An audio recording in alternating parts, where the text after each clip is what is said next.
Bom, Gênesis 2, 24, nós começamos daqui. Portanto, deixará o homem seu pai e a sua mãe, apegar-se a sua mulher, e serão ambos uma. Isso, feche seus olhos. Pai, em nome de Jesus, estamos aqui para falar de família, de casamento. O Senhor que criou esse negócio todo, o Senhor sabe que não é fácil para ninguém. Tem gente que entrou aqui pensando em divórcio, tem gente que veio para cá já brigado, pai. Brigou porque um atrasou, o outro não chegou, e aquela coisa que o Senhor sabe que o Satanás faz mesmo. Tem gente com problema com filho, tem gente doente, mas o problema com sogra, pai, porque o Senhor sabe de tudo isso. Então tenha misericórdia desse povo, porque nós precisamos continuar juntos. É difícil, mas nós vamos fazer o quê? Ninguém quer morrer, então nos ajude a levar esse negócio até o fim, que levemos o outro no cemitério, em nome de Jesus, amém. Isso, não rindo quando nós estamos orando, não. Ué, até que a morte o separe, uma hora um tem que levar o outro, não é? É isso aí, isso é vitória, glória a Deus. For morrer, morreu, fui até o fim. Você está rindo, mas é sério, preste atenção. A ideia do casamento é uma ideia de Deus. E o que é o casamento? Uma instituição autorizada por Deus a unir duas pessoas até que a morte os separe. Ok? Até que a morte. Onde? Pastor, a Bíblia diz: o que Deus uniu, o homem não? Isso. Mas pastor, eu casei no candomblé. Deus estava lá? Estava. Talvez não no candomblé, porque o candomblé não casa ninguém, mas no cartório, na documentação. Lá casa. Eu não sou muito a favor de união estável, por exemplo. Por quê? Porque o status de uma união estável faz com que quem a fez permaneça solteiro. União estável não promove ninguém ao título de casado. Se você tem união estável, todas as vezes que você for alguém te perguntar casado, você diz: não, eu tenho união, porque união estável não te promove a casamento, ou não te promove ao status de casado, que isso fique claro. Não gosto também muito porque você pode fazer união estável com diversas pessoas ao mesmo tempo, porque não tem nenhum papel que circula para verificar se você já é casado. Então muito cuidado, ok? Se só deu para fazer até hoje, estou aqui criticando, não, só estou te dando informação, vim aqui para isso. Você analisa, não gostou, recebe esse mesmo e observa. Tá certo? Porque se eu não vim aqui para falar só o que você gosta, já eu vou falar umas coisas que te agradam, mas também vou falar uns troços ruins para tu. Tá certo? Então, entenda uma coisa: a propósito do casamento é unir duas pessoas para sempre, até que a morte. Mas tem alguém que não gosta disso. Quem é? O tal do Satanás. Ele vai perturbar você, vai perturbar a sua mulher, vai perturbar a sua sogra. Sogra tem uma conexão com o mal. Vai perturbar seus filhos, vai perturbar você. Tá certo? Então você precisa entender isso. Eu gosto dessa sinalização bíblica, porque presta atenção: deixará o homem seu pai e a sua, apegar-se à sua mulher, e serão ambos uma só. Quando é que a Bíblia diz que você está pronto para casar? Quando você está pronto para promover a sua família, ou não vou dizer promover, ou para promover o seu cônjuge a status de mais importante que seus pais. Você consegue entender isso? Depois que você casa, sua mãe é linda, maravilhosa, salve, salve, mas agora ela é atriz coadjuvante. A véia vai para segundo lugar, Rubem Barrichello. Entendeu? Se não quebrar no caminho. É isso aí, entenda bem. Tá certo? Então, enquanto você não conseguir colocar outra pessoa na sua vida num nível tão alto de importância, não se case. Vai por mim. Não casa não. Tá certo? Porque quando essa pessoa entrar, ela é a pessoa mais importante da sua vida. Fala assim: ela é mais importante que mamãe. Fala. Fala para o seu cônjuge, se ele está aí. Se ele está aí, olha para ele, olha para ela e diga: você é mais importante que mamãe, que papai, que os nossos filhos. Isso, fala para seu marido: esse cara é você. Olha aí para ela, ela está falando, você está olhando para mim. Eu não sou sua mulher, rapaz. Você está rindo, mas é sério. Enquanto você não entender isso, é melhor você não casar, tá certo? Só que o casamento é opcional, você não é obrigado a casar não, tá? Não quer casar, não casa. Tem gente que vem nesse mundo para carreira solo. Mas eu não quero casar, não gosto de sexo. Não quero uma pessoa me perturbando. Não quero minha liberdade, sair. Você tem direito de fazer isso, sim ou não? Claro que tem. Então é opcional. Só que se você for entrar, é bom você tentar saber o máximo possível do que é esse negócio. Porque depois que entrou, segundo a Bíblia, casamento não tem rota de fuga, não tem saída de emergência, não tem nada. A outra opção é a morte. Fora alguns acidentes que vão acontecer no caminho, e a gente sabe que eles acontecem sim, e é verdade, mas a gente tem que ficar de olho na regra. A regra é até que a morte... Isso. Então como é que eu escolho? Deixa eu começar nessa linha do opcional. Tá bom? Bom, quem aqui não quer casar de jeito nenhum? Levanta a mão. Isso. Olha, tenho aqui 2. Isso. Lá atrás tem 3, aqui 4, ó, lá 5, isso aí. Deus a minha vida de celibato. Nunca mais pega ninguém, nunca mais é pegada, nunca mais nada. Louvado seja Deus, vai viver uma vida de pureza. Show de bola, boa escolha fizeste, já disse o apóstolo Paulo. Mas a maioria estão a fim de acasalar, de fazer amor, ainda que pouco, mas quer, aí casa. Essa é a ideia do solteiro, tá certo? Então, pastor, como é que eu escolho a pessoa para casar? Deixa eu começar daqui. Bom, é opcional, mas uma boa escolha é o princípio de tudo, ok? Então, por exemplo, dica, só dica, tá bom, gente? É só estou usando base de regra, tem exceções. Solteiro, evite casar com quem já casou. Deixa casado para casar com casado. Tem demanda. Fica preocupado, será que ele vai achar? Acha. Casado com casado, solteiro com solteiro, viúvo com viúvo. É, porque um já matou um, aí já é perigo com perigo. Todo mundo é perigoso, é quase um criminoso. Você está entendendo? Deixa. Então, para mim, é o seguinte: casado com casado, deixa. Se você é solteiro, pega alguém que ainda não casou e vai embora, vida que segue. Você que se divorciou, separou, sei lá o que aconteceu, também não sou obrigado a saber tudo. Você que conhece a sua história. Na hora de procurar, procura alguém que já passou pelos caminhos, está meio traumatizado. Por quê, gente? Preste atenção. Vamos pegar um solteiro se casando com uma mulher, por exemplo, que já foi traída. Aí ele casou pela primeira vez, a mulher já foi traída, e a mulher é meio ciumenta porque já foi traída, e ele nunca traiu ninguém porque não casou, e ela casou com ele, e aí ele demora, ela diz: onde você está? Fazendo o quê? Com quem? Onde?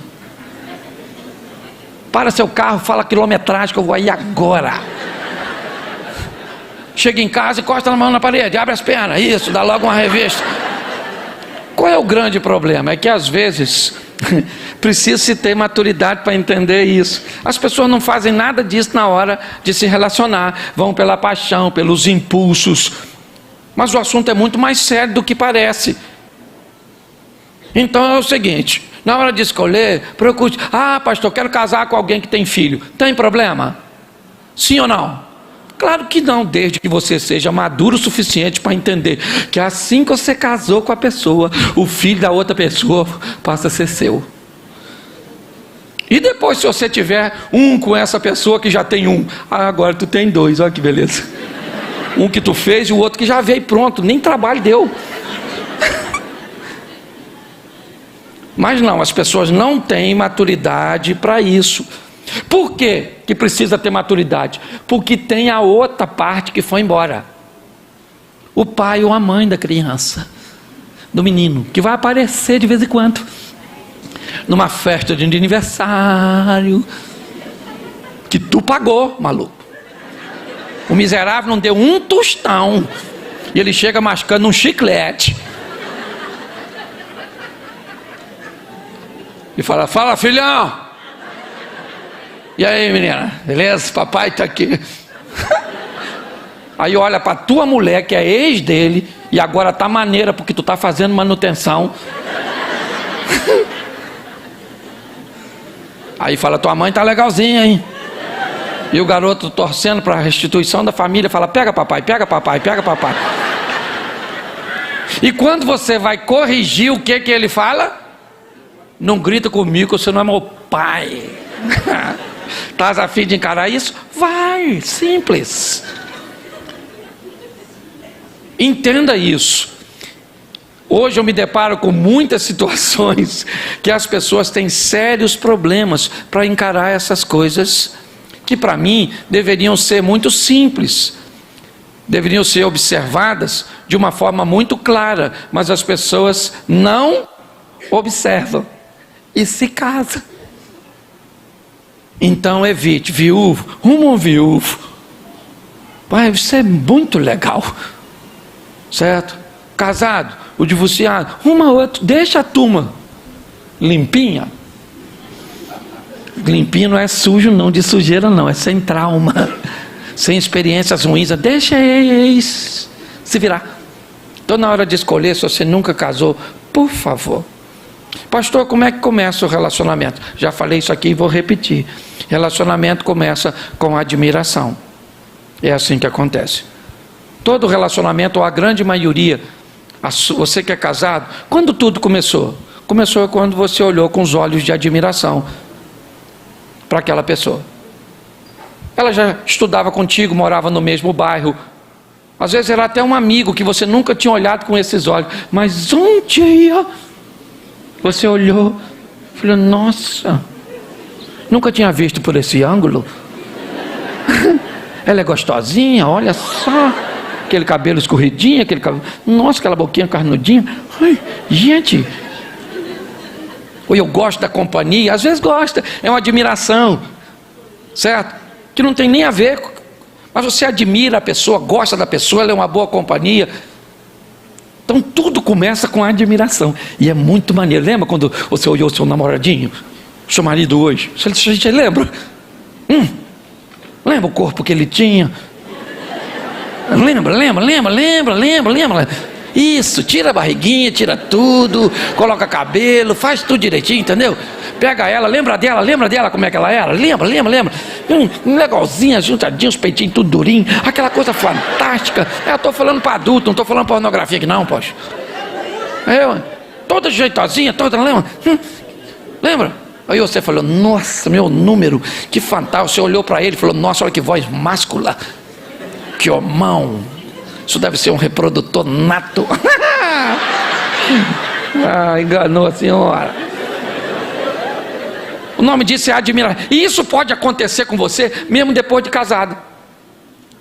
Quem aqui já entrou num ambiente público e já não foi paquerado, mesmo depois de casado?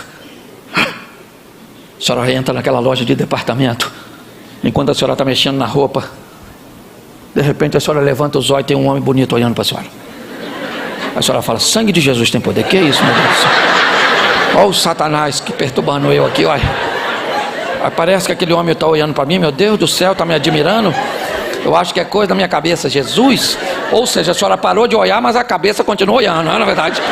A senhora fala: porque ser admirado é maneiro demais quando alguém te olha com admiração, sim ou não? Aí a senhora fala: eu vou olhar de novo. Será mesmo? Não, eu acho que eu estou enganado, meu Deus do céu. Meu marido nem olho tem mais, meu Deus. E aí a senhora levanta o olho, não é que o cara está olhando para a senhora? Aí a senhora bota o olho e fala: Jesus de Nazaré. Oh, meu Deus do céu. Nossa, eu ainda estou maneira. Que isso, Jesus, me perdoa. Mas que sentimento gostoso que eu estou sentindo. Eu estou viva. Eu estou vivo. De repente a senhora levanta o olho. O que aconteceu? Foi embora. Não levanta a mão não, mas eu sei que já aconteceu. E foi muito legal. Porque ser admirado é legal, sim ou não? Sim. Isso aí. Então, admiração. Vamos para a próxima fase. Se você admirar alguém, mas não tiver desejo, essa pessoa vai ser um ótimo amigo. Mas se os desejos começarem a aparecer, aí seus hormônios estão escolhendo aquela pessoa. Aí você já olha, começa a dar um arrepio. Você fala: sangue de Jesus tem poder, que é isso? Meu Deus, o que eu estou sentindo? Aí você olha para ela, lembra? Aquele negócio chama tesão. Pode falar isso aqui, não pode, Formalhão? Pode. O pessoal aqui tem, não tem aqui? Aqui um lugar quente costuma ter bastante, não é verdade? Na friagem o negócio fica difícil. Tesão, desejo, aquilo que os hormônios entram em você. Quem criou tesão? Deus. Então, menina, pelo amor de Deus, não esconda seus desejos. Você é saudável quando você vê um menino que você admira e o seu corpo fala: olha, pensa nele, esfregando você. Aí começa a dar calor assim. O que é isso? Deus. Isso é Deus. Purinho. Se você olhar para um menino, menina, e não sentir nada, Deus foi embora. Você tem que olhar para sua namorada, rapazinho. Não interessa se você é crente, fala 3 tipos de língua estranha, você é batizado no Espírito Santo 3 vezes, você é um camarada extraordinário, já leu a Bíblia, é teólogo, achólogo, eu não sei quem você é, eu só sei de uma coisa: quando você olhar para sua namorada, você tem que falar: eu vou rasgar essa maluca no meio. Ele casa, não rasga nem na beiradinha, mas ele tem que ter desejo, admiração e, repita comigo, admiração e isso. O ambiente está sendo preparado, está havendo uma sinalização. Aí vem o respeito.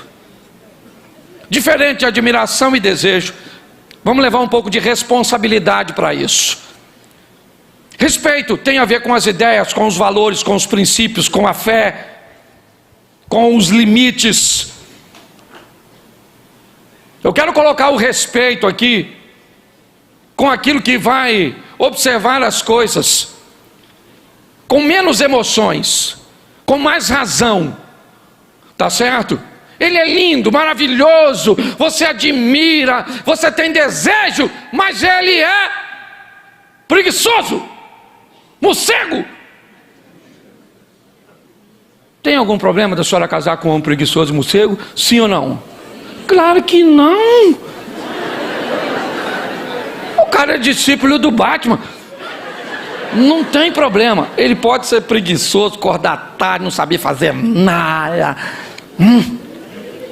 Mas assim, ó, para casar com um morcego desse, a senhora tem que ser batiguel. A mulher do morcego, que já sabe que ele é um morcego, gente. Aí a senhora fala: não tem problema, ele é lindo, eu amo. Nossa, fantástico, ele não trabalha, mas eu trabalho. Ele não ganha dinheiro, mas eu ganho. E ele é meu homem. Beleza, dona. O que a senhora não pode é casar com o morcego sem saber que ele é morcego e depois querer que ele faça as coisas. Ele diz: nossa, meu amor, que horas é? 7 da manhã? Nossa, já amanheceu? Dá um beijo aqui, tá bom? Vai trabalhar, menina, que Deus te abençoe, te dê força, tá? Isso, fecha a porta direitinho. Vou acordar agora mesmo, tá bom? Vou levar o passarinho para passear, que ele está cansado, e depois eu vou almoçar. Não tem problema. Se você respeita isso, se você tem o conhecimento disso, o problema é que as pessoas não observam nada disso antes de se relacionar e depois querem cobrar do outro. que aquilo que faça o que ele nem sabe fazer. Só que você queria que ela cozinhasse, mas a dona não sabe riscar fósforo. Mulher do século 21 tem que cozinhar, sim ou não? Sim ou não? Claro que não, gente. Homem do século 21 come? Não come. Mas você pode se casar com a mulher que não cozinha? Sim ou não? Desde que você já sabe que ela não cozinha. Agora, por favor, não case com a mulher que nunca cozinhou e pense que assim que você casar, ela vai cozinhar. Não vai cozinhar, querido. O que você tem? Ganhar dinheiro para contratar uma mulher que cozinha. Que aí você come a comida de uma mulher.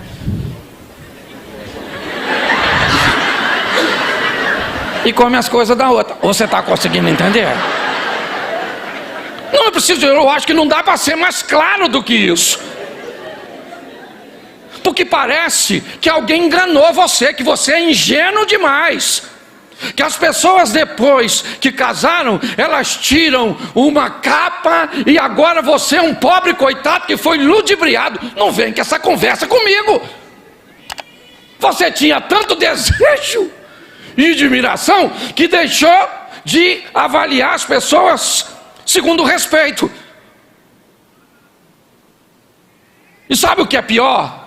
É que quando tem muito desejo e muita admiração, esses recursos, eles são tão fortes e poderosos que ele pode fazer com que você suporte algumas áreas de desenvolvimento.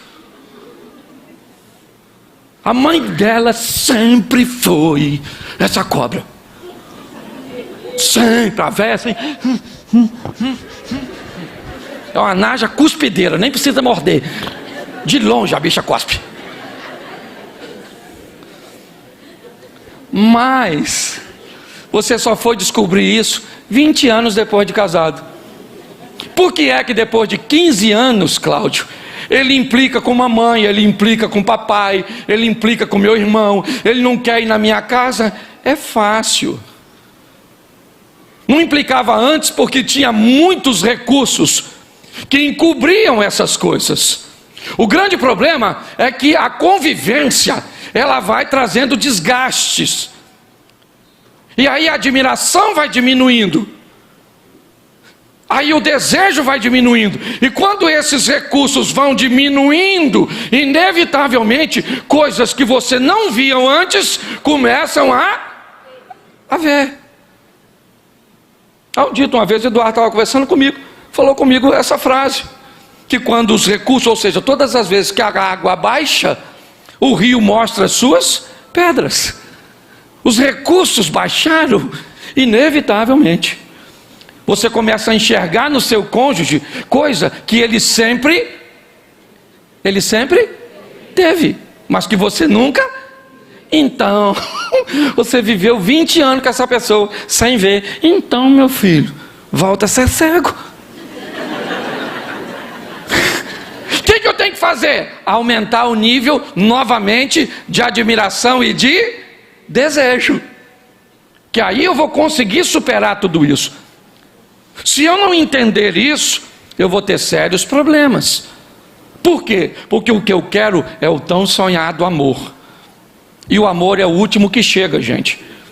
O primeiro a chegar é a admiração. O segundo a chegar é o desejo. O terceiro a chegar é o respeito. E aí o cenário está pronto para quem chegar? O amor. Aí o amor chega. Depois de admiração, repita comigo: admiração, desejo e respeito. Aí o amor chega. Bom, se o amor é o último a chegar, ele também é o último a sair, ele é o último a ir embora. Então, provavelmente, a admiração, desejo e respeito vão partir, ou não, né, necessariamente todos eles. Mas nós vamos precisar entender e respeitar isso. Às vezes, quem vai embora é o desejo. O casal não resgata o desejo, virar amiguinho. Ah, que lindo.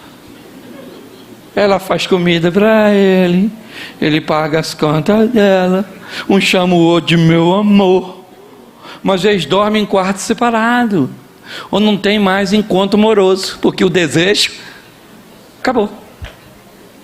Às vezes tem muito desejo, mas não tem respeito. Aí ele xinga, aí ela xinga a mãe dela, seu filho não sei o que, vai não sei aonde, taca esse negócio nele, seu cachorro, sua não sei o que, sua égua, eu vou largar você, sua mula, sua besta. Mas a hora que vai para a cama, maluco, o negócio fica frenético. O que é isso? Isso é muito desejo sem respeito. Não é disso que eu estou falando.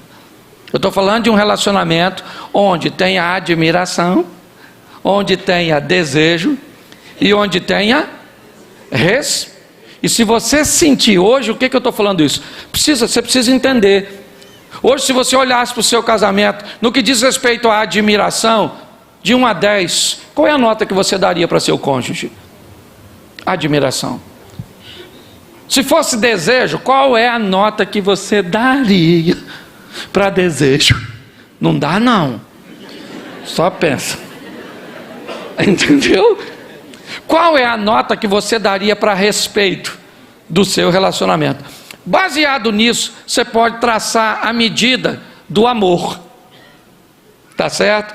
Então, quando alguém diz assim, pastor, eu não amo mais, a minha pergunta é, onde você estava quando o desejo, admiração e respeito estavam indo embora? Onde é? O que você estava fazendo quando tudo isso aconteceu? Se nós entendermos isso, queridos, isso pode nos ajudar a evitar sérios problemas. E olha que eu não estou nem falando de casado ainda, eu estou só falando de solteiro. Outra coisa, se você quer casar, levanta a mão de novo, solteiro. Arruma um lugar para morar. É aí, ó, tá vendo? Eu já morei com um sogro assim que casei. É uma perturbação. Uma perturbação. Você vai morar na casa dela, você fica nervoso, grita com ela. Fica quieta! A mãe dela fala, não fala assim com a minha filha. Aí você fala, minha senhora, não se mete, que ela é minha esposa. Seu cunhado fala, fala abaixo com a mamãe. Você vai fazer amor, não tem um lugar. Ô irmão, fica quieto, que o negócio está ficando difícil para tu. Escute só, você vai fazer amor, o quarto não tem uma suíte. Se você vai casar e não tem nem como fazer um banheiro, meu filho, espera mais. Junta dinheiro para fazer só um banheiro. Às vezes você não precisa de uma casa, só um banheiro dentro do quarto para você tomar banho. Se você puder, compra um frigobar para botar suas coisas, porque você bota lá fora, nego come tudo. A família parece descendente de gafanhoto. Tem tudo. E quando mora no quintal, porque tem turma que começa a fazer uma comunidade, parece coisa indígena. Isso! Você vê. Aí a mãe mora aqui, que é o pajé. Aí mora um filho aqui, outro aqui. É uma comunidade. Você, para dar um danoninho pro seu filho, você tem que prender ele dentro de casa. E alguém ficar na janela de olheiro, dando cobertura. Ai, meu filho, come rápido. Vambora.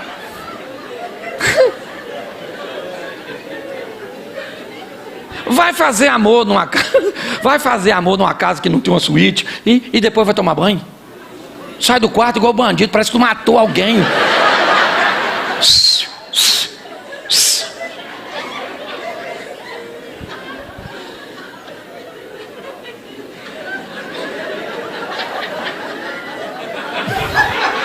O ato sexual não pode ter nenhuma sonoplastia. Se tiver vai acordar a mamãe, vai acordar as crianças, vai acordar. Ou seja, você não está fazendo sexo, você está fazendo um crime, você é um criminoso. Ninguém pode saber de nada que você está fazendo.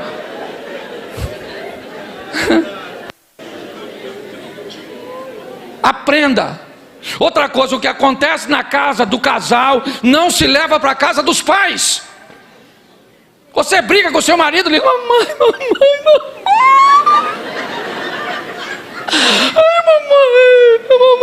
A sua mãe vai odiar seu marido. Você faz as pazes e a véia fica chateada com ele para sempre.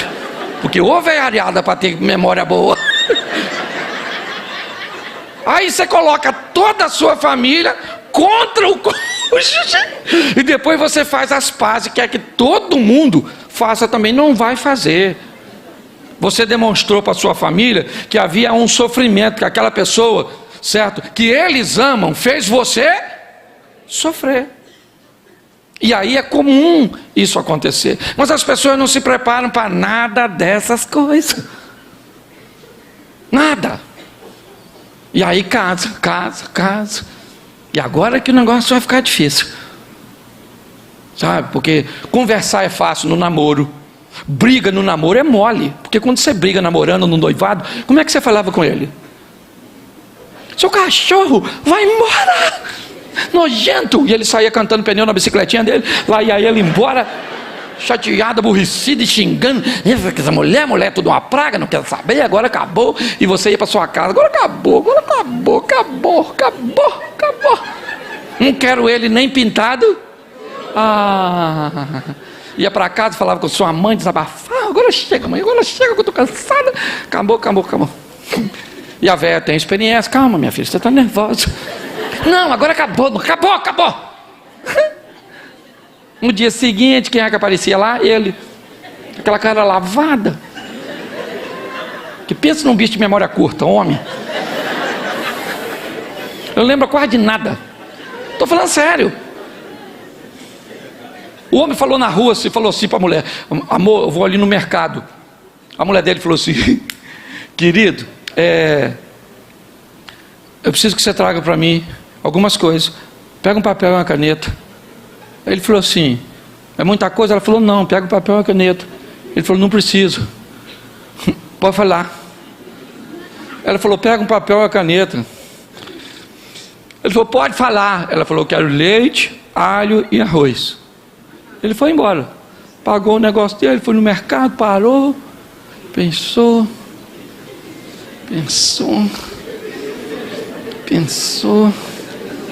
Aí o atendente veio: o senhor está procurando alguma coisa?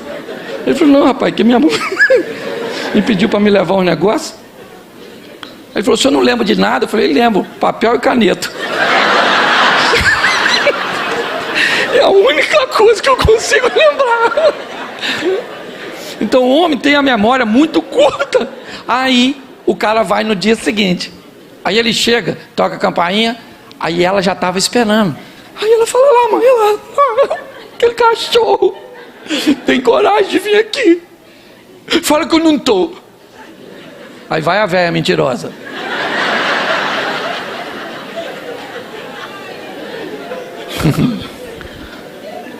Ela não está não, meu filho. E ela está lá atrás da cortina olhando. Tá sim, não tá. Ela fala: meu filho, vai embora, vem outra hora. Vocês estão nervosos, ainda está muito recente. E aí ele diz: então tá bom. Quando ele está saindo, quem é que sai? Que é? Aí a velha mentirosa e abduzida do ambiente sumiu. Igual o profeta Elias, foi no rio de Moinho pro céu. E aí fica. Aí nessa área o cara é bom. Se ela aparecer, ela perdeu o jogo. Que ele fala assim: chega aí, garota. Vem aqui, menina, falar com você aqui rapidinho assim. Você no namoro.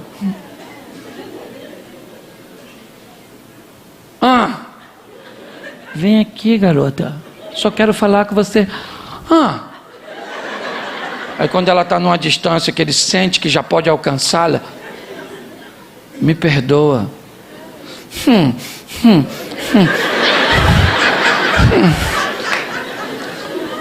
Eu te amo. E agora quem é que está olhando lá da cortina? A velha mentirosa pensando: eu também já passei por isso. Os relacionamentos, eles andam muito mais próximos do que você possa imaginar. Então é importante que você procure ter o mínimo. Eu não estou dizendo que você tem que casar com toda a estrutura. Não é isso. É muito legal você começar a vida e construir a vida com alguém, num ambiente de aluguel, com poucos móveis, com quase nada. E vocês vão construindo as coisas juntos, formatando uma história juntos. Aí chegam os filhos. É muito agradável isso, sim ou não?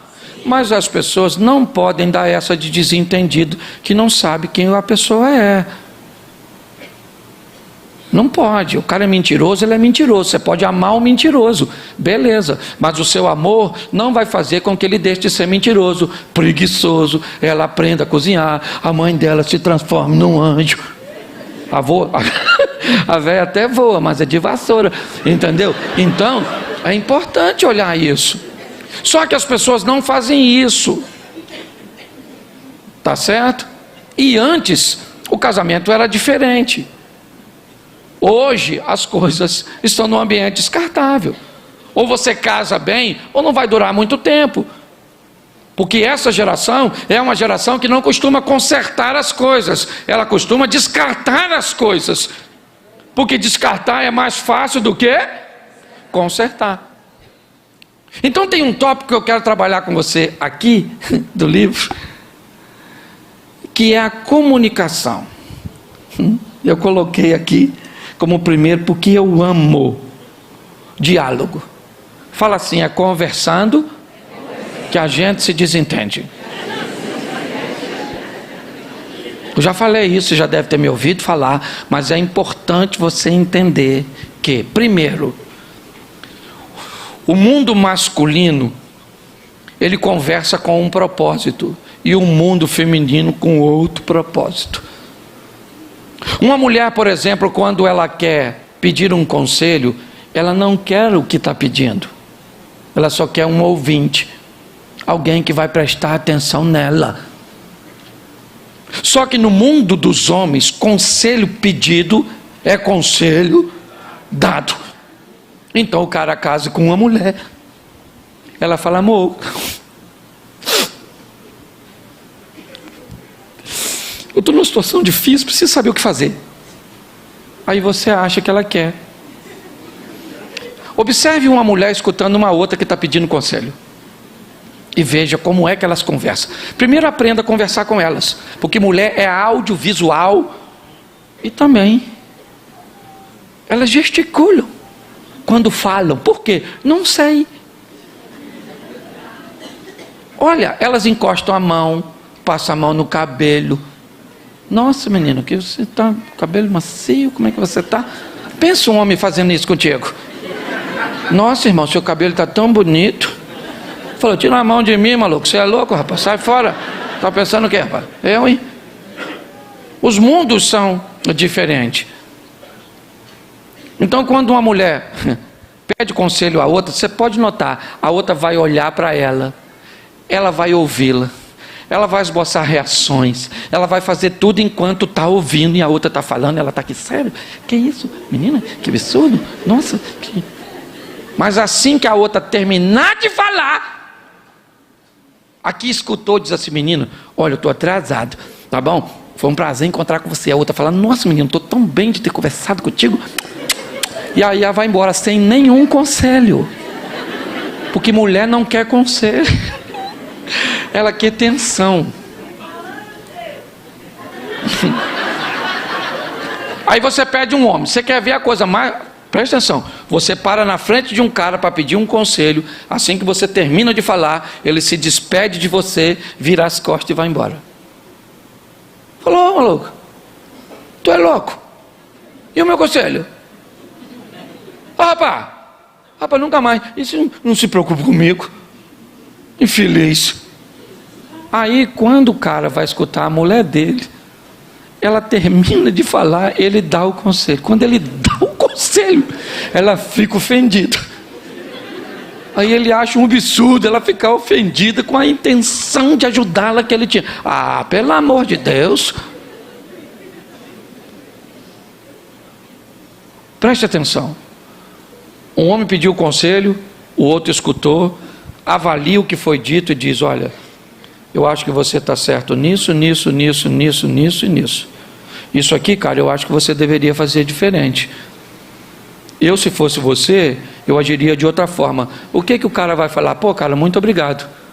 Valeu. Eu não tinha visto por esse ângulo. Vou embora, vou pensar. Deixa a sua mulher te pedir um conselho, você olha, avalia tudo e diz para ela: ó, mediante o que você me disse, eu acho que você acertou nisso, nisso, nisso, nisso, nisso, nisso, nisso, nisso, nisso, nisso, nisso, nisso, nisso e nisso. Agora isso aqui eu faria diferente. Sabe o que ela vai falar para você? Por isso que eu não gosto de falar contigo.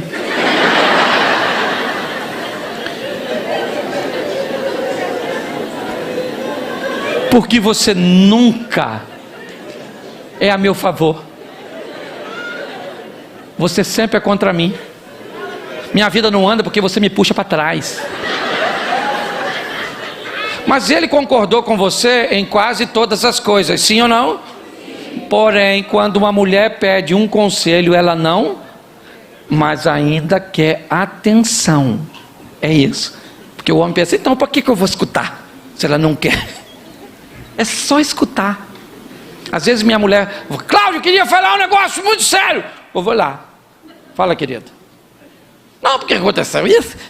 Eu falo: caramba, sério, velho? Nossa, menina. Mas isso é um negócio muito...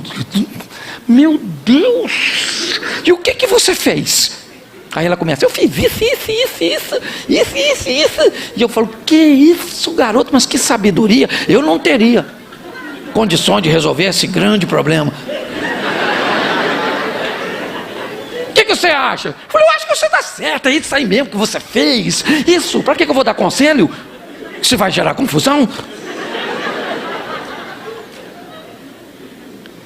Então, tá assim de gente brigando por nada. Eu aprendi uma coisa: tem gente que só vai conversar também com porta aberta. Hoje a gente estava brincando com isso. Porta aberta, o que é isso, pastor? Conversar de porta aberta é aquela pessoa que quer ter sempre razão e quase sempre não tem. Mas na hora que você imprensa, ela foge. Das duas, uma. Ou ela diz: ó, vamos parar com essa conversa, não quero mais falar, porque acabou o argumento, ó. Ou então fica agressivo, começa a quebrar as coisas. Ou seja, como é que você lida com um negócio desse? Então é bom que você entenda. Se você vai dialogar, primeiro, você tem a maneira que a pessoa fala, o vocabulário que existe para ela.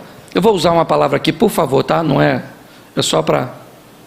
Esse dia um cara falou comigo assim: pastor, eu vou largar minha mulher. Eu falei: por quê? Ele falou: porque ela me mandou ir a merda. Eu falei: sério? Ele te mandou ir a merda? Eu pensei: uma falta de respeito, sim ou não? Mas a palavra merda para mim não é uma palavra para divórcio. É uma palavra para se corrigir, mas não para se divorciar. Você não concorda comigo? Mas ele falou: pastor, eu vou largar ela. Eu vou largar ela, pastor, porque se ela me mandar merda de novo, eu quebro ela no cacete, eu mato ela. E aí eu comecei a conversar com ele e descobri que a palavra merda na cultura dele é um troço absurdo, porque na casa dele nunca se falou isso. Se ele pronunciasse essa palavra na casa dele, o pai quebraria os dentes dele.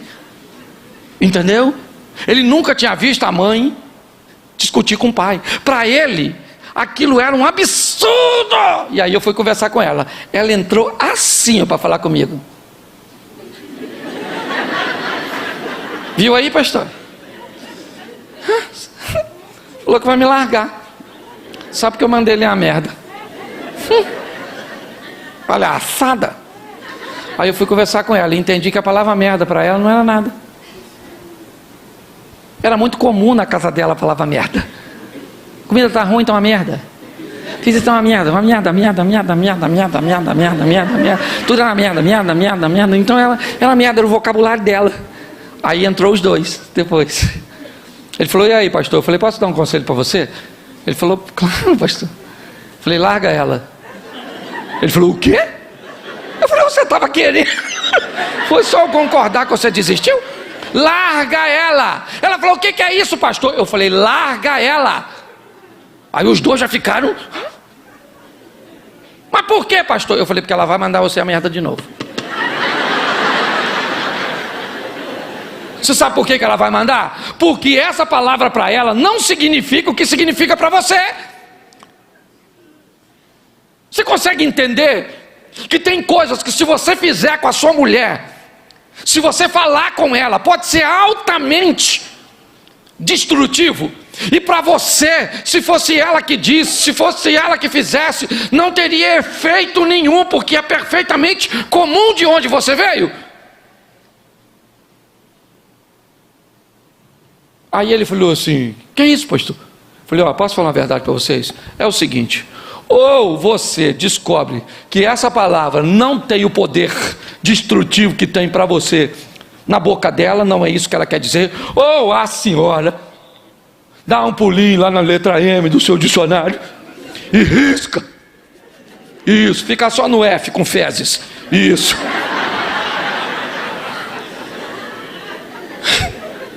Passou 6 meses mais ou menos isso. Eu encontrei com um casal, e aí a gente guarda a fofoca. Encontrei os dois falando e falei assim, e aí, mano? Aí ela já riu. E ele falou, pastor. Nesse período ela já me mandou uma merda 3 vezes. Aí ela começou a sorrir e ele também. E ela disse assim, pastor, quando eu vi já tinha falado. Mas eu pedi desculpa a ele. Ele sabe que eu não estava querendo dizer isso. E bem que o senhor falou. Não era nada disso. Ou seja, você tem que entender que seu marido tem a cultura dele, o jeito desse camarada. E que muitas vezes isso vai se manifestar na comunicação. Eu gosto muito das minhas histórias e conto sempre elas. Eu moro a 1 quilômetro da minha igreja. E minha mulher disse que ia para o culto comigo. Olha o que é comunicação. Fomos para o culto acabou. Ela levantou, eu achei que tinha ido para o gabinete. Terminei, fui para o saguão, alguém me perguntou, cadê a pastora? Eu falei, eu acho que ela está no gabinete. Alguém veio e falou assim, ela foi embora. Eu falei, foi não? Pensei comigo, né? Foi não, ela veio comigo. Como é que foi embora? Ela foi embora aí. Eu falei, não, só comigo. Não foi não. Tem um protocolo com quem sai junto. Avisar. Rapaz, não tinha ido. Rapaz, mas eu fui para casa, mas eu fui, que se o diabo aparecesse, ele não entrava em mim, era eu que entrava nele. Eu estava uma fiera, falava, mas eu fiquei doido. Cheguei em casa, subi as escadas, ela estava deitadinha assistindo televisão, com a mão assim, ó, era só matar.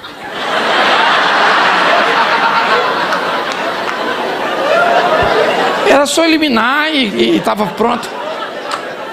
Mas eu estava com ódio, porque eu sou gente. Tem gente que pensa porque eu falo de família não tem briga lá em casa. Eu sou muito diferente da minha mulher, muito diferente, muito. Aí eu reuni minhas forças que sobrou e falei mansamente, querida, a quem você avisou para me avisar que você tinha vindo? Ela falou, ninguém. Quando ela falou ninguém, gente, aí eu me retirei.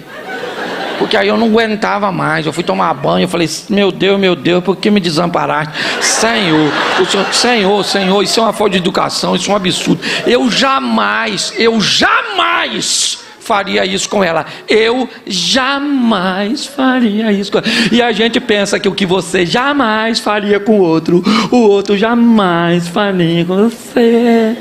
Ah, neném, pensou, né? Fui tomar banho e comecei a orar, falar com Deus lá embaixo do chuveiro. Falei, Senhor, eu falo de casal, muito difícil isso.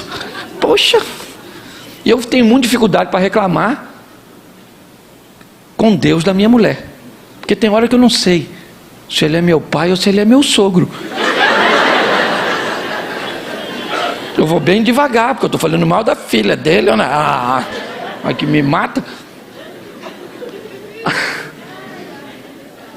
Aí eu tô, quando de repente lá da sala vem uma voz manso, suave: Cláudio, que jantar? E jantar. Quero jantar nada, eu quero perdão, pedido de perdão. Eu quero que ela diga: eu errei, eu tinha que ter te avisado, eu tinha que ter deixado uma mensagem, um WhatsApp, alguma coisa. E nessa hora Deus falou comigo: meu filho, ó, falei para você, minha filha é assim, quando faz besteira não sabe pedir perdão, não prendeu na cara dela. Então quando faz besteira, ela fica boazinha demais logo depois, querendo agradar em tudo. E essa é a maneira que ela tem de pedir perdão. Falei: quando eu erro, eu falo: errei. Agora e fazer assim comigo, desse jeito assim. Aí Deus falou nitidamente comigo: ou é isso ou é nada.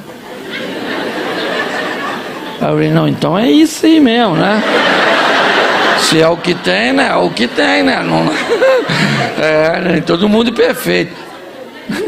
Aí, escute só. Ela perguntou de novo, porque está tudo acontecendo lá no banheiro, entre eu e o Eterno. E aí ela falou de novo: Cláudio, quer jantar? Aí eu já saí, estava enxugando. Falei: quero, filho. Passa um bifinho para mim. Queria um arroz fresquinho. Frita uma batatinha. Queria uma saladinha também. Eu queria um suco e uma sobremesinha. E pensei comigo: eu estou muito ofendido. Porque nem sempre as pessoas vão corresponder ao seu modelo. Às vezes o seu marido, apesar de te amar, apesar de ser o homem certo para você, ele é muito diferente de você. Você consegue entender isso? E aí as pessoas têm dificuldade de comunicação, têm dificuldade de falar, de entender o peso que aquilo tem. Às vezes as pessoas, um cara vem me narrar uma história: pastor, eu traí minha mulher. Oh, sério, cara, traiu? Pastor, e ela não quer mais viver comigo, pastor. Eu nunca fiz isso, foi a primeira vez, eu nunca mais vou fazer, pastor. E ela não quer me perdoar. Manda a mulher vir. Aí vem a mulher. A última coisa que a mulher fala é do adultério. A última coisa, ela diz: pastor, ele criou uma rede de intriga, de mentiras, e disso e daquilo, e me enganou fazendo isso. Eu acredito que ele não vai fazer mais. Ele não é um homem ruim, mas todo o sistema que ele criou para sustentar a traição fez com que eu não confie mais dele, não quero mais viver com ele, porque ele me enganou de uma tal forma que o engano que ele fez, a maneira que ele usou para esconder aquele erro, que para ela nem era tão grande, pelo menos para aquela mulher que eu estava conversando. E eu descobri que o motivo pelo qual ela estava se separando dele, e se separou, não teve nada a ver com adultério. Porque às vezes o que você pensa que fere seu cônjuge, não é o que feriu. Quando nós vamos conversar, no diálogo franco, objetivo, nós descobrimos o que realmente aconteceu naquela história. Hoje muitos casais têm muitas dificuldades de conversar, ou mesmo aqueles que conversam bem, a pauta é muito ruim. Eles têm tempo para falar dos filhos, da igreja, dos negócios, das contas, do dinheiro, mas nunca tem tempo para falar de si mesmo. Essa é a grande verdade para muitos. Muitos acabam vivenciando isso de uma forma muito difícil. E com isso, pessoas vão viver mudanças temporárias, o que é o caos para os relacionamentos. Porque isso vai fazer com que você perca credibilidade. Uma das coisas mais preciosas que você pode ter é credibilidade. Perder a credibilidade num relacionamento, seja com seu cônjuge, seja com seu amigo, seja com seu cliente, é algo altamente destrutivo. Você precisa entender que muitas pessoas sofrem mudanças temporárias, sente que está perdendo, que algo está acontecendo, ou que pode acontecer, então para de beber, para de fumar, para de sair, sai de todos os grupos de WhatsApp, diminui aquilo que está incomodando. E o que essa pessoa faz? Seria muito legal, ela vê que o seu relacionamento melhorou, ela vê que as coisas se encaixaram, porém elas, depois de um tempo, elas voltam para outros grupos, elas voltam a conversar com ex-namorados, com grupos que conversam sobre assuntos que já sabe que causou a briga há meses atrás, e volta a sair, e volta a beber, e volta a fumar, e volta a chegar tarde, e volta a andar com quem não devia, e volta a trazer para dentro de casa aquelas pessoas que criaram problemas lá atrás. O que isso vai fazendo? Vai removendo de você sua credibilidade. Isso vai vagarosamente destruindo seu relacionamento. Há um tempo atrás um cara falou comigo: pastor, chama minha mulher aqui e diz para ela que eu a amo. Eu falei: quem tem que falar para sua mulher que você a ama é você. Ele disse: mas ela não acredita em mim, mas ela gosta tanto do senhor, que se o senhor falar com ela vai acreditar. Eu falei: por que ela não acredita em você, cara? Ele disse: posso falar a verdade para o senhor, pastor? Falando a verdade, é que eu já falei um montão de vezes, pastor, e eu não mudo, e ela não acredita mais em mim. Eu falei: então, você acabou com a sua reputação e agora quer desgraçar a minha? Eu não vou falar nada, não vou falar. Ele ficou chateado comigo, mas eu não falei, certo? Por quê? Porque ele não ia mudar.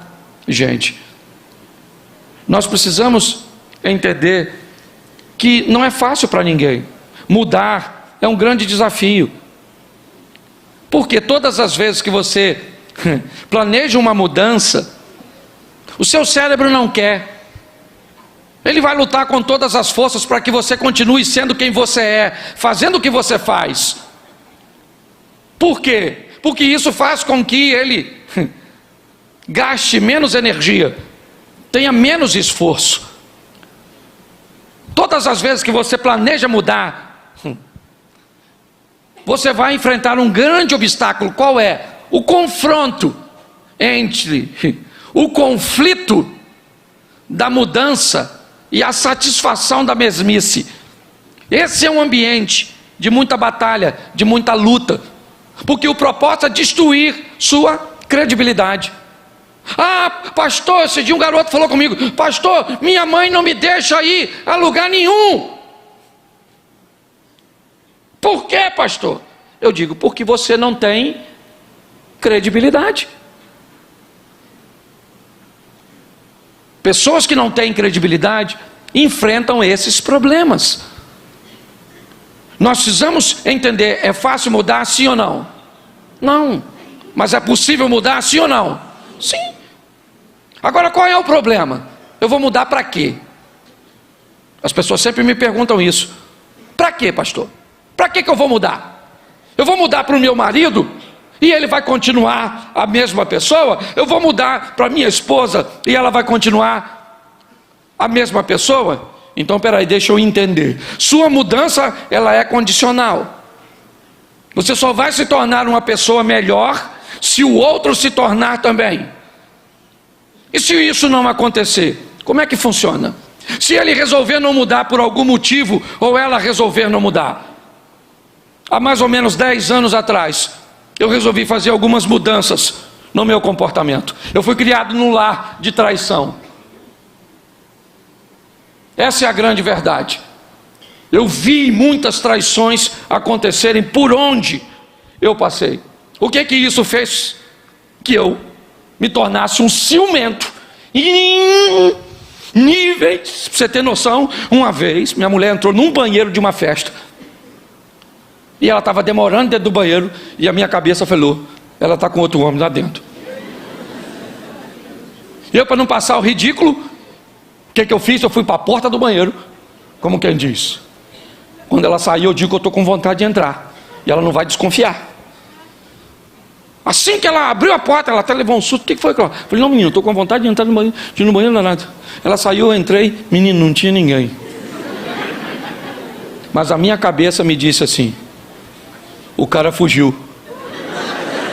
pelo basculhante. Era só para você ter noção de quão doente eu era.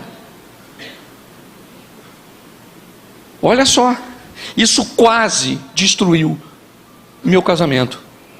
Quase. Hoje eu continuo ciumento, do mesmo jeito. Mas fique tranquilo que nunca mais causei problema para ela. Eu ia numa festa, por exemplo, tinha um homem bonito, irmão, e eu ficava doido. Se o homem estava ali, eu virava minha mulher para cá. Se o cara estava lá, eu virava minha mulher para cá. Aí eu comecei a fingir que estava passando mal. Olha só. Nossa, eu não estou bem. Aí ela falava assim: então vai para casa, Cláudio. Não, eu melhorei assim. Eu estou melhor. Eu melhorei. Eu fiquei dissimulado. Até que eu li um livrinho pequenininho de um cara que dizia que o ciumento, na verdade, ele não acreditava nele mesmo. Aí é que eu fiquei louco. Mas eu continuei lendo o livro. Aí eu ia na festa, e quando eu estava no ápice do ciúme, que eu ia arrumar uma briga, eu saía de perto dela, falou: vou resolver um negócio ali. Eu ia e falava: meu Deus, meu Deus, meu Deus, meu Deus, meu Deus, meu Deus, Senhor, me ajuda a lidar com esse negócio. Eu vou acabar com o meu casamento. A mulher nunca me deu motivo para dizer: Senhor, tem misericórdia da minha vida. Foi indo. Hoje eu ainda sou ciumento, e ela sabe, Cláudio, só que hoje eu estou muito melhor. Eu controlo eu, não ela. Entendeu? Por quê? Porque de onde nós viemos, inevitavelmente, nós vamos ter que lidar com os resíduos deixados. Se nós não tivermos entendimento, quem é essa pessoa? Essa pessoa tem um passado. Esses dias eu preguei sobre isso na igreja. Seu marido tem um passado, você sabia disso? Sua mulher tem um passado? E boa parte desse passado, tu sabia que tu não conhece? E tu sabia que não se meta nesse passado? Porque tem muita coisa nele que é melhor que fique nele. E louvado seja Deus. Só que as pessoas, elas não olham para isso. Então seus relacionamentos vão se deteriorando. Por quê? Preste atenção. Algumas coisas que eu quero falar com você. Se você vai se casar, você vai ter que deixar de ser um individualista. Você vai ter que aprender a compartilhar. Preste atenção. Sua individualidade é extremamente importante. Amém? Amém? Isso. Você se considera importante? Sim ou não? Então conserve sua individualidade. Isso. Você não pode ser um individualista. O que é um individualista? Um individualista é aquele indivíduo que quer que tudo seja feito segundo o jeito dele, na hora que ele e do jeito que ele. Não se vive com esse tipo de gente. Isso é um chato. Só vou comer se for no meu restaurante. Só vou se for lá. Ah, é? E se for em outro lugar, você não vai? Então não vou. Se for para viajar, é toda vez para aquele canto. Se for comer, tem que ser sempre segundo. Isso é chato. Agora também tem o outro que abriu mão da individualidade dele toda. Ele não resolve mais nada. Tudo é os outros que resolvem. Onde vamos comer? Vê você. Vamos fazer o quê? Vê aí você. Mas que hora nós vamos sair? Você que sabe. Vamos viajar para onde? Você decide. O que você está dizendo? Eu não sou nada, nem ninguém. Daqui uns dias ninguém te pergunta mais nada. Você tem que cultivar sua individualidade. Não sempre. Fazer um revezamento. E pior, isso é coisa de gente que a mãe e que o pai não deixavam resolver nada. Aí cresce. E pior, eles não decidem e ficam com raiva de quem decide. Você quer ver? Você fala para sua mulher assim: vamos sair para comer um negócio? Ela fala: vamos. Aí você: eu estou dizendo mulher, mas você faz com aquele tal, certo? Com o que foi manipulado. Você quer comer o quê? Havia aí. Você escolhe. Aí você está acostumado a decidir. Ah, então tá bom, vamos comer uma pizza. Mas pizza? Ah, pizza não, pô. Aí o outro decidido: beleza, então escolhe você. Não, escolhe você, poxa. Ah, então tá legal. Vamos fazer o seguinte: vamos comer um churrasco? Essa hora? Você não tem criatividade, não? Pensa assim numa coisa boa. Faz o seguinte, querido. Escolhe você. Não. Vê aí o que você quer. Eu quero não comer nada. Eu perdi a vontade de comer, de sair, de viver. Eu perdi vontade de tudo, porque você não resolve, nem me deixa resolver. Você está rindo? Mas é uma grande verdade que a maioria das pessoas não conseguem entender. E isso vai fazendo com que os relacionamentos vão se desgastar. Isso. É desse jeito.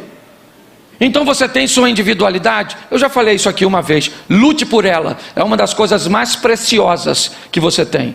Pare de dar o seu direito de escolha o tempo inteiro para outra pessoa. Pare de querer que a sua escolha seja a única que prevaleça sempre. Sua individualidade tem que ser estabelecida, porque isso faz com que você sinta, né? Primeiro, que você faz parte dessa família, que você faz parte desse relacionamento, que em algum momento as coisas são feitas segundo o seu modelo, segundo o que você quer. Pessoas que vão dando o direito ao outro a escolher. Ah, esse dia a mulher falou comigo: pastor, eu vou largar meu marido, sabe por quê? Eu não escolhi a cor da minha casa, eu não escolhi os móveis da minha casa, eu não escolho nada, a cor do meu carro, eu não escolho nada.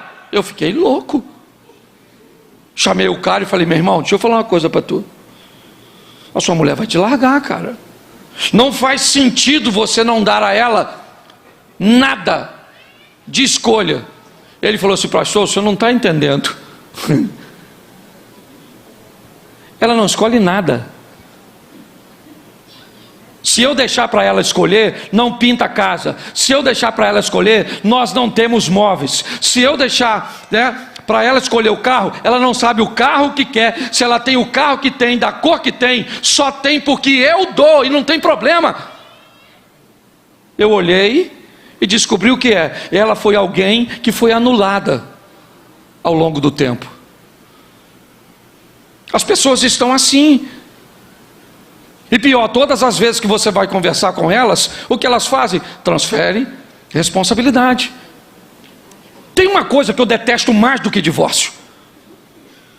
E quando eu digo divórcio, eu digo pelo motivo errado. Mas sabe o que é? O casamento de pessoas que continuam casadas, infelizes, e não mudam, nem acreditam nas mudanças. Porque está assim de gente, ó. Assim, ó. Pastor, é isso mesmo. Casamento é desse jeito. Casamento é isso mesmo. Não, não é não. A vida é desafiadora. Tudo que você faz, a gente trata no livro, deixa resíduos.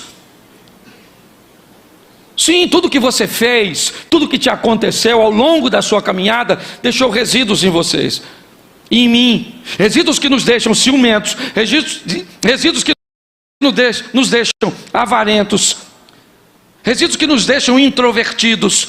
Inevitavelmente, nós vamos ter que lidar com todas essas coisas.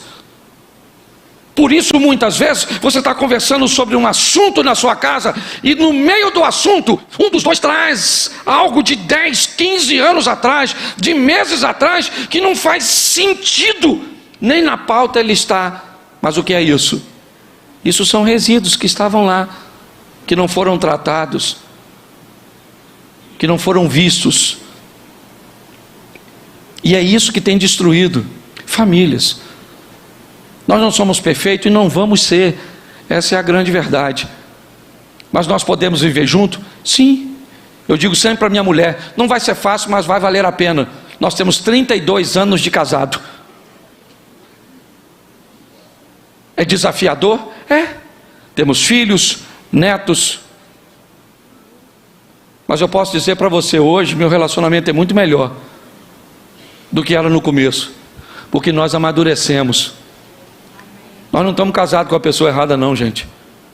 Nós temos que aprender a lidar com essa pessoa que Deus colocou na nossa vida, ou que nós escolhemos. Às vezes eu não sei nem se é Deus, porque às vezes bota a culpa nele, mas não foi você que escolheu.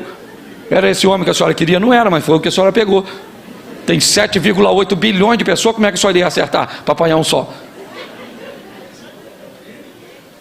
Então o segredo é pegar essa pessoa e buscar entender quem ela é de verdade, as imperfeições que nós chamamos de defeito. E me permita brincar aqui mais uma vez, vamos fazer um cafezinho. Eu gosto de brincar isso, principalmente com o mineiro.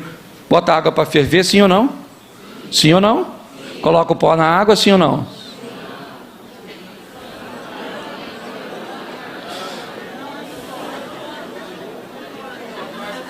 Vamos tentar de novo. Vamos fazer um café, sim ou não? Sim. Vamos botar água para ferver? Sim. Vamos botar o açúcar na água? Sim.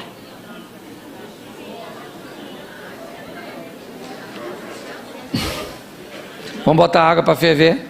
Sim. Vamos botar o pó no coador? Sim. Não vai ter jeito.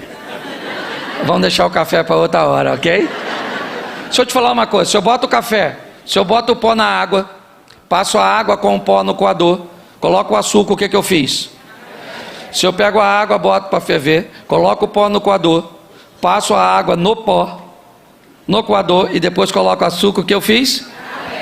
Se eu coloco a água para ferver, se eu coloco o pó na água, se eu coloco o açúcar na água, com o pó, misturo, e eu jogo no coador, o que eu fiz? Porém, eu fiz café de maneira... Pois é. Essa tal de diferença virou defeito. Quando o seu marido faz algo diferente de você, parece que vira defeito. Quando as pessoas não seguem um modelo que você acha que está certo, e é isso que tem acontecido. São essas imperfeições naturais que estão destruindo os relacionamentos. O que nós precisamos é de um pouco mais de diálogo, um pouco mais de afinidade. E para mim já ir caminhando, casado. Deixa eu falar uma coisa para você que vai parecer absurda o que eu vou falar, ok? Mas eu tenho estatísticas e provas de que isso é verdade. Levei muito tempo para falar. Casado, muito do que o seu casamento vai representar a nível de satisfação e intimidade tem a ver com uma das coisas mais poderosas que o casal tem. Sabe o que é? Beijo.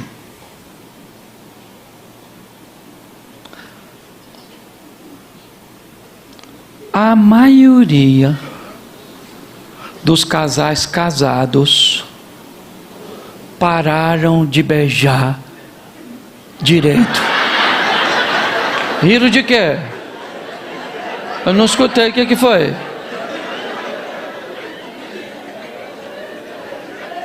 Hã? Alguém falou alguma coisa? Foi? Tá. Beijo. Beijo. É horroroso o beijo dos casados. Lá onde eu moro, parece que estão tocando animal.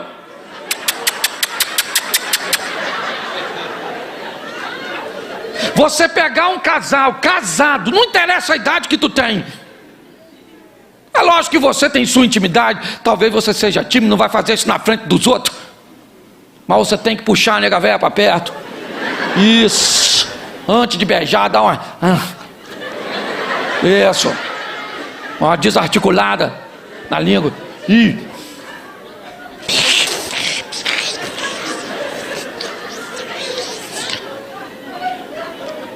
Aí, em nome de Jesus Cristo Nazareno, o Deus Todo-Poderoso que está nesse lugar, na presença do Espírito Santo, quem são os casais que ainda hoje, pelo menos umas 2 ou 3 vezes na semana, sapeca aquele beijo de 15, 20 segundos? Levanta essa mão sagrada sua. Isso é uma vergonha. Menos de 1%. Olha aqui para mim. Hã? Diminuir a quantidade? É que com a idade vai acabando o fôlego.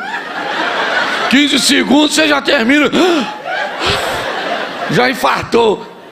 Beijo, gente, beijo. Parece palhaçada, não parece? Começa a beijar a sua mulher diferente. Sai daqui hoje, fala, maluca. Esse pastor é doido, essa praga desse pastor. Mas beijo eu ainda consigo fazer. O beijo eu vou nos 15 segundos. Tem outra coisa que eu não consigo tanto tempo. Pega. Toma aquele banho, dá aquela... Isso. Fala, maluco, vem aqui. Isso. Aí você puxa a presa, perninha no meio das pernas dela, puxa, firma e pega e beija. Eu tô falando sério, não tô brincando não. Ah, pastor, mas nós não sabemos mais, bate os dentes. É sério. Se você soubesse o quanto o beijo, porque quando é namorado não precisa nem pedir. Se tiver namorada que eu pedir para beijar, vai pro canto ali, imprensa a bicha. E hoje já não imprensa muito não, porque os meninos de hoje são ruins.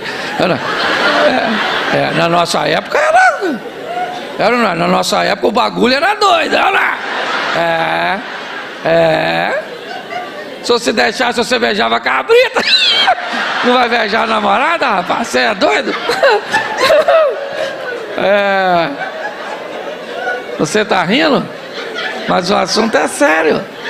Tá certo? É isso aí. Ô, gente, eu queria que você saísse daqui hoje. Você veio aqui, obviamente, se você me conhece, para você se divertir um pouquinho. É verdade. Mas muito mais do que isso. É para você entender que todo mundo está no mesmo barco. Isso aqui é quase uma terapia de grupo. Posso perguntar? Eu vou ter que perguntar. Eu estou com vontade de fazer fofoca hoje. Presta atenção, eu vou fazer uma pesquisa de campo. Por favor, me ajude. Só para você ajudar os outros. Eu já perguntei do beijo. Você viu a vergonha que foi? Menos de 1% levantou a mão. E boa parte deles ainda estava mentindo.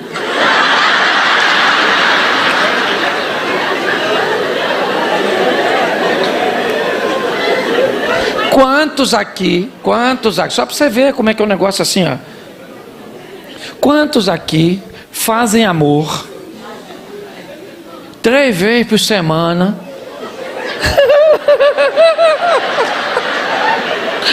Ô Jesus, tem misericórdia desse povo, Senhor. Eu sei que eu estou quase colocando eles no inferno, né?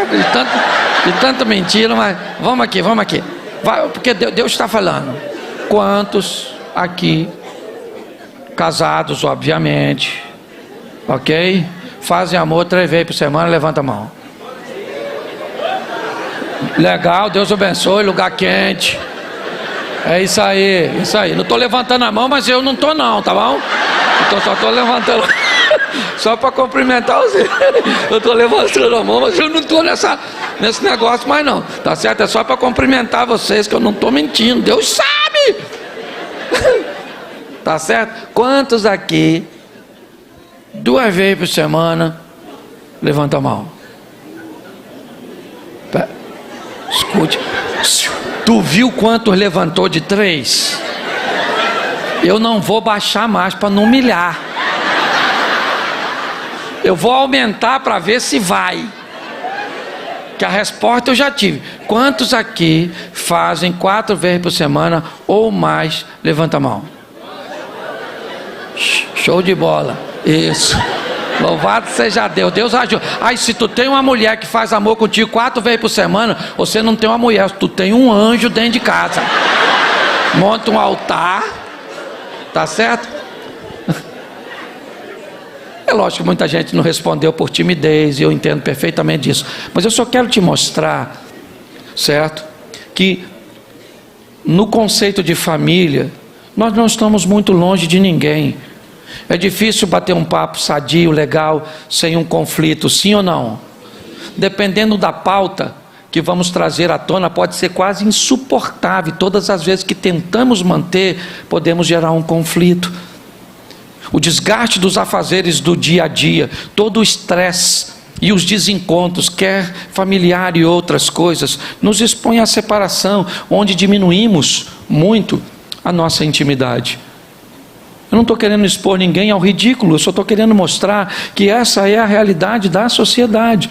Mas muitas vezes, principalmente os introvertidos, aqueles que têm muita dificuldade de estabelecer uma linha de comunicação, pensam, isso só acontece comigo. Não, querido. Não é só seu filho que dá problema, não é só seu casamento que tem crise, não é só a sua situação financeira que muitas vezes enfrenta uma crise. O que eu aprendi, e tive que aprender com a Bíblia, porque não aprendi com meu pai, que teve diversos relacionamentos, é manter uma linha, onde eu e minha esposa, porque funciona mais ou menos assim, lá em casa é mesa para planejamento,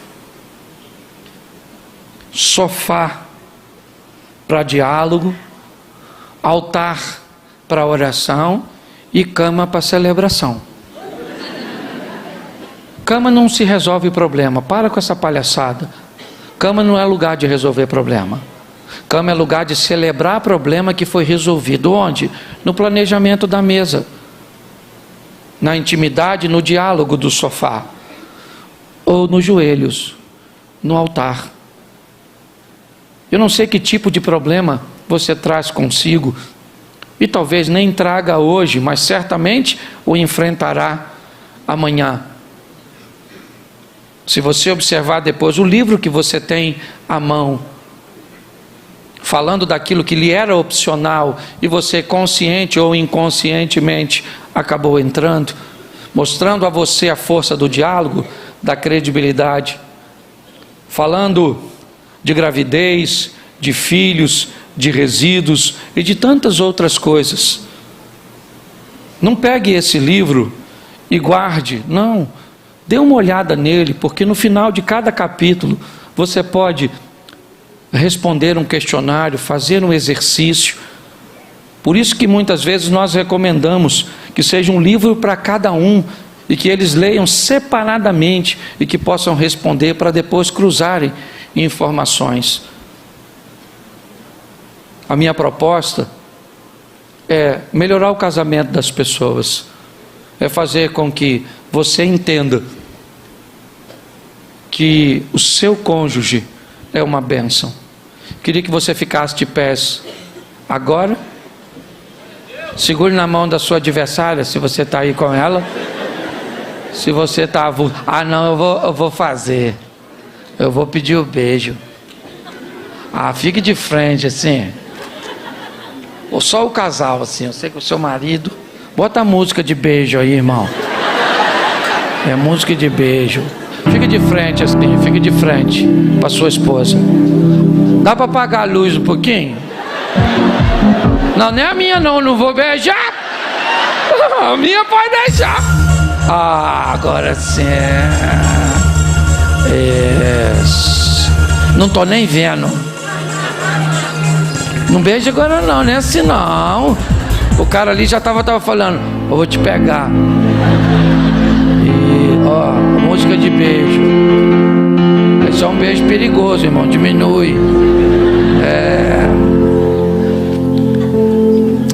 Abrace seu cônjuge agora. Eu quero orar por você. Eu vou orar também por você que seu cônjuge não está presente. Pai, em nome de Jesus, eu quero te entregar a cada lar aqui representado, a cada família, a cada casal, cada um trazendo consigo em sua individualidade sua história, suas adversidades, suas virtudes, porém também as áreas cujas quais eles precisam se desenvolver. Quero declarar que eles são casados para sempre. Nós não podemos mudar o passado de ninguém, Senhor, mas nós podemos influenciar o futuro.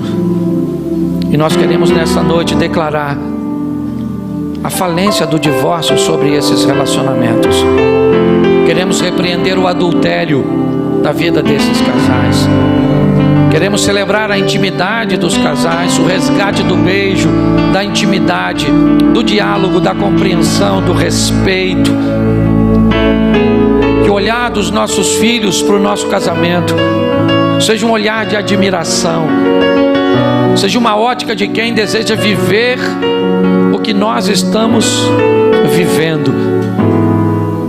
Abençoa, ó Deus, os teus filhos que planejam entrar num relacionamento, que estão em busca de um relacionamento sadio, sério, salutar.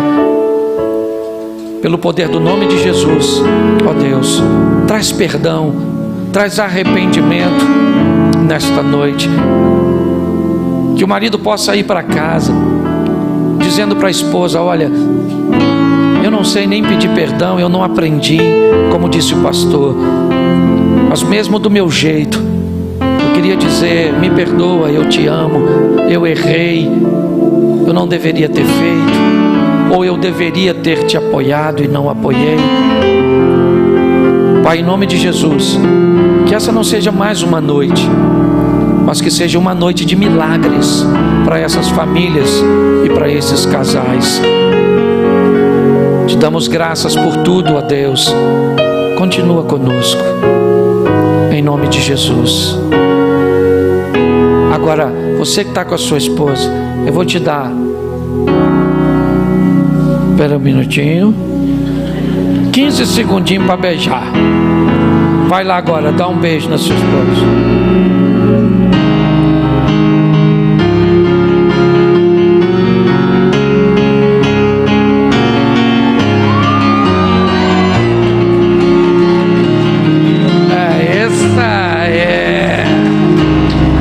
Glória a Deus.